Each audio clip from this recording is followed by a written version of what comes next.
Le coût marginal est le coût de la dernière unité produite. En général, le coût marginal diminue à mesure que davantage d'unités sont produites. Mais sur le marché de l'électricité, il y a une exception. En effet, pour produire de l'électricité, le réseau électrique utilise dans l'ordre les énergies renouvelables, le nucléaire, le charbon et le gaz.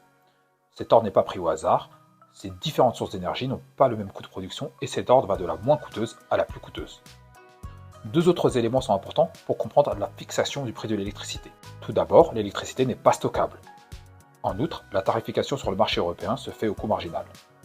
Dès lors, lorsque la demande d'électricité est forte, vu que l'électricité ne se stocke pas et surtout que les centrales nucléaires ne suffisent pas pour répondre à cette demande, on utilisera le charbon, puis le gaz pour produire cette énergie. C'est donc le gaz qui servira de référence pour fixer le prix facturé de l'ensemble de l'électricité. Or, le gaz a augmenté pour plusieurs raisons. Le redémarrage simultané des économies au niveau mondial a entraîné une forte demande associée à une offre restreinte de la part des producteurs. Les coûts d'approvisionnement ont augmenté.